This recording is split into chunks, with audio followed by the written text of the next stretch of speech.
up, you guys? So I'm here with a 3-movie review, and the first one that I saw after Bone Temple, 28 years later, the Bone Temple, was Wuthering Heights, and my god, I did not enjoy it. I did not like it. I hadn't read the book, and I understand that the book's story and the character arcs of each and every one of the characters is kind of shocking. As you know, human beings, they are people that don't really do the best in what they are given, at least in my opinion. But I don't like the adaptation. I don't like the story. I think there's a lot that's in this movie that leaves you not fully satisfied. So I know that it wanted to be very hot and very erotic, but I didn't find myself in any way enjoying that either. Even if you were to divert away from the story and from the adaptation, and I know they did it in quotation marks, but even then, the steamy parts, all of that, and changing around the story didn't really do anything for me to enjoy it. At least I think that everything about it was just not enjoyable. The only thing that was somewhat beautiful was the cinematography, so the scenes did look nice in terms of like the landscaping and stuff like that, but I was left with not much to really write home about, or something that I felt like, changed my life. I felt like the characters, a lot of the actors tried their absolute best, but in all honesty, it wasn't that great, and I think that the performances were overly done.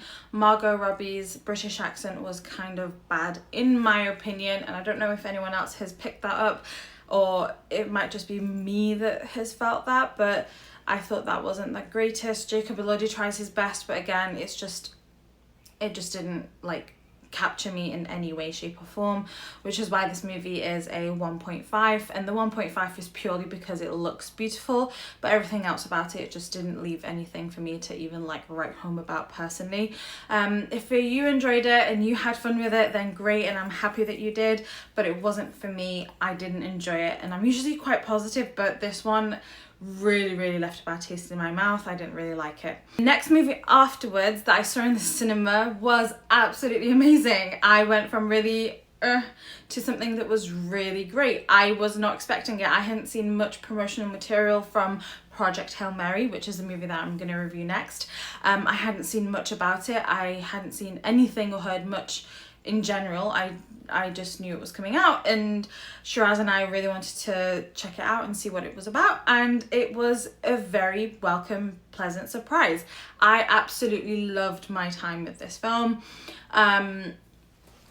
It was a wonderful journey and a wonderful story of finding humanity even in the furthest parts of the universe where humanity doesn't really exist, and it's having that connection with people that you don't understand, which is something that this world definitely needs right now. I thought that everything about it was great. I'm a scientist in real life.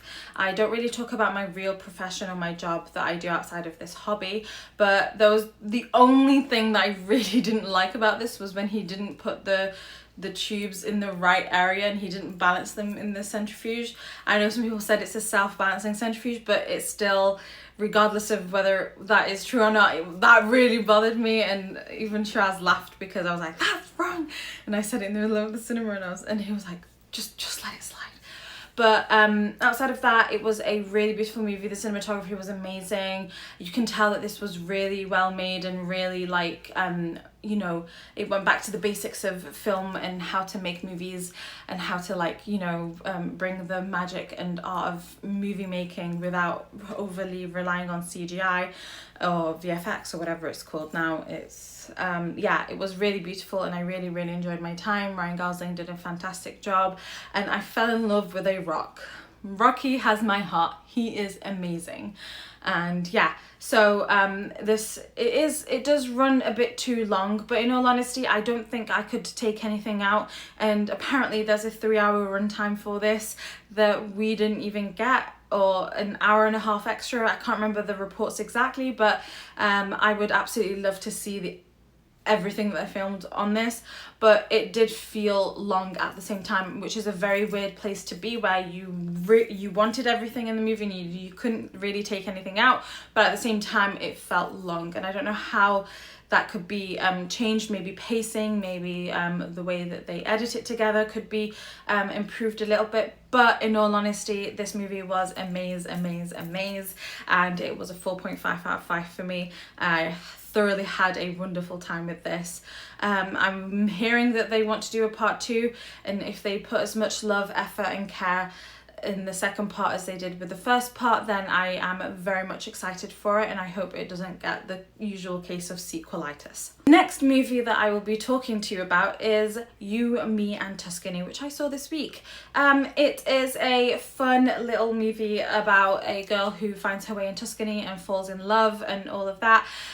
It's good. It wasn't Wuthering Heights bad, at least in my opinion, so that's my range, but it also wasn't amazing either, and I felt very like and I could predict the storyline, and I know it's supposed to be a feel-good rom-com, and I absolutely love that the two leads are black and it's a black love story, but without it being the main focus, so it's just a love story. So yes, it's a fun chick flick movie, a fun feel-good time for anyone who wants to just have a rom-com thing.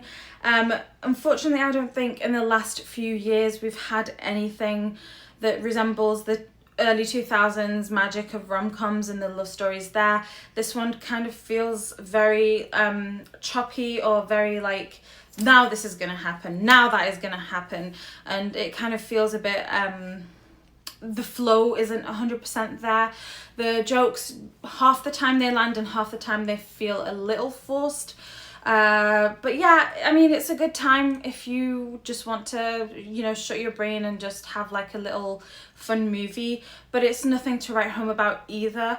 If you want something like that and a flavour or a taste of the olden rom-com days, I don't even think it's romantic comedy. I'm not really sure how to categorise it either. If that's what you want, then absolutely go have fun with it. It's a fun movie.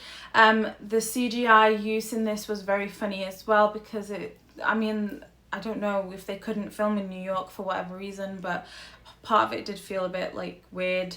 But yeah, if you enjoy it, then by all means go have fun with something like that. But for me, that was a 2.5 out of 5. But yeah, these are the 3 movies that I have watched in the last couple of months.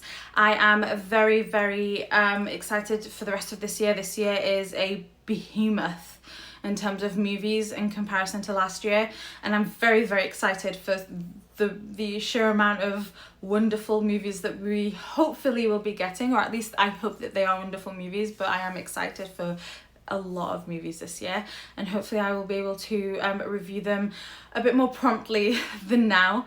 And yeah, please let me know what you think, and till next time guys.